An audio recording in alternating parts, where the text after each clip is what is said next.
Team players and kickers especially aren't people, Greeny. TJ Carey carries it in. Colts take a 10-point lead now. Titans trying to get it with a one-score game. Steven Gostkowski, you're kidding. I tell you what, this is when it rains, it pours, and this is for the division. Turning directly into points. Jacoby Brissett comes back and he uses all that strength. I tell you what, it's getting tough in Tennessee, Greeny. It is indeed. The Titans get doubled up at home on what was a rough night, 34-17. Indianapolis is your final. And the result has huge implications in the division. After week 9, ESPN's FPI gave the Titans over a 70% chance to win. Now these teams have played week 10, and that has flipped. The Colts now a 57% chance to take home the crown. And so we begin the questions here. And let me start, Ryan Clark, with you. As we watched it last night, I'm old enough to remember when we were talking about the Titans as a team that could wind up in the Super Bowl. What the heck has happened?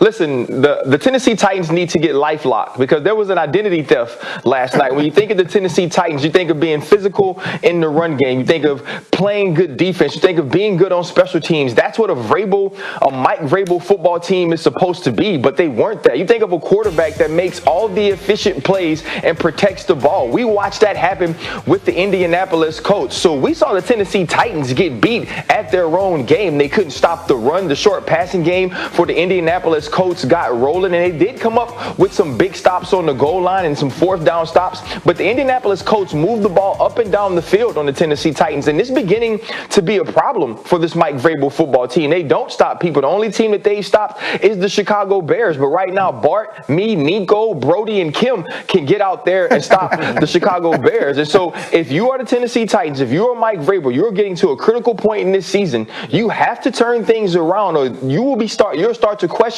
whether or not you are as good as we thought you were, or even as you thought you were when you were 5-0.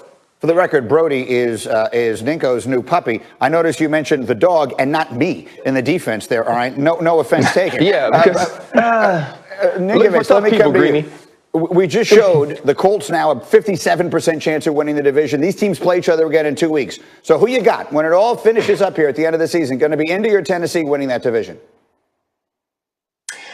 I'm going with Indianapolis. I just think that they're in an upward trajectory. You look at Tennessee, they started out hot, and look, they're fizzling out a little bit. They look to not have an identity. We understand they want to run the ball with Derrick Henry, but you can't win football games completing 15 passes with Ryan Tannehill, and you can't count on Derrick Henry to run for 200 yards a game. So they're going to have to get back to what they do best. That's pound the ball with Derrick Henry, hope that he can have a great game, and then play action pass with Ryan Tannehill. And they got to play defense, and they got to play special teams, because hats off to Raven Trone, the special teams coordinator, for have their starting punter out there. He shanks a punt. That's the swing in the game. Those 2 plays on special teams, the block punt for a touchdown, the shank punt, that's what turned this game around. So hats off to the Colts special teams unit. They actually came out to play. Tennessee, they're nowhere to be seen.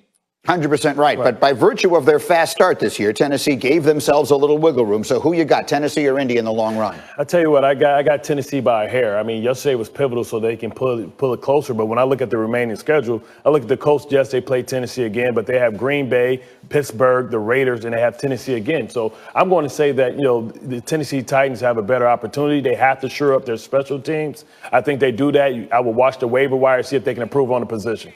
Yeah, they've had a terrible season kicking, obviously. Yes. Gostkowski, going all the way back to the opener, has really struggled. And so that's where it begins on this Football Friday, with an interesting game on Thursday night. But there are some very big games coming this weekend. Let's take a look at some of the biggest. The Bengals traveling to Pittsburgh, where despite not practicing this week and being on the reserve COVID list, the Steelers are preparing for Big Ben to suit up and play. Again, that presumes he will have one more negative test. The Bills and the Cardinals go head-to-head. They're budding superstar quarterbacks facing each other in Arizona. Both Josh Allen and Kyler Murray have notched 15 passing touchdowns and 5 rushing touchdowns this year. And then you got Tom Brady and the Bucs looking to bounce back against the Panthers, who will likely play without Christian McCaffrey. Here was Brady yesterday talking about how he handles terrible losses like the one they had on Sunday night. I think they all stick with you because you're competitive and you want to go out there and play your best every week, and you realize it's you're not a movie actor where you get 6 takes when it doesn't go right. Let me do that one over again. I messed that one up. Let's run that back. So, you're a football player and you're making split-second decisions, and you always wish, man, I made every split-second decision right, but that's just not the reality of the sport. What an interesting way to put that. That was Ryan Clark. What did you think, and what do you think is going on right now for the Buccaneers and Brady? Listen, the Buccaneers are in the most critical point of their season right now. The Buccaneers, I don't want to call it a must-win, but this is the biggest game that Tom Brady has had as the Buccaneer starting quarterback. They have to win. Last week was supposed to be the crowning moment. This is when we were supposed to have. They been in control of the NFC South, and he didn't even show up to the game. It wasn't close. It wasn't a nail biter. We weren't trying to figure out which of these great quarterbacks is going to make the great play at the end of the game to win. It was a shellacking. It was a stump out. It was a skull dragging. And when you have that type of game, how you rebound is important. And isn't this what we said Tom Brady does, right? He fixes teams. He galvanizes teams. The leadership makes sure they don't play bad back-to-back weeks. Well, they're at a situation where they're going to be on the road in the playoffs. This is a team that was supposed to be ascending. You get stumped out by division rivals. How will you respond? You have things going on in the media. Is there infighting? Is there a power struggle? Does Arians like Tom Brady? Is it about Mike Evans? Is it about Antonio Brown? So right now, the Tampa Bay Buccaneers have to be better. The Tampa Bay Buccaneers have to win, and they have to show that this team is together moving forward, because if not, they won't have a chance to be where Tom Brady was supposed to bring them, which is a Super Bowl at home in Tampa Bay. That's an important piece of this that you bring up. So, Kimberly, what are you hearing from inside there about the possibilities of some of these relationships, particularly with regard to Antonio Brown's arrival? Yeah, I think it's easy to blame AB when chemistry is an issue, when offenses look bad. But from what I'm hearing, he has not been the issue. If anything, he has been putting in extra work, trying to get up to speed, trying to get in the playbook, trying to develop chemistry with Tom Brady. Somebody described it to me as he's going overload, which is what you want. And I think, unfortunately for AB, he's just going to be that piece where you wonder what's really going on behind the scenes. But keep in mind, they had issues before he got here. You talk about these losses. When Tom Brady does not have time to throw, look out. He is not comfortable. You talk about the offensive line. They haven't given him time. Mike Evans, where's that connection?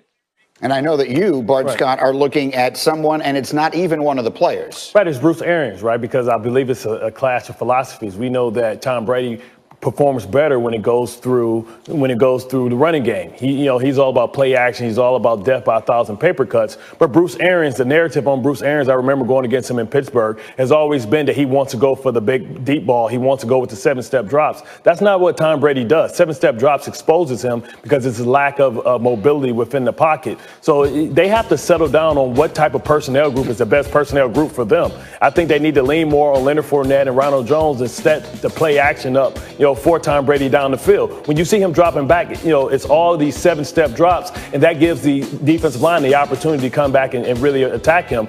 Trying to have to figure out the chemistry. They need to settle, I believe, on the 2 tight end sets and go through the running game and let AB be a surplus. Let him be extra.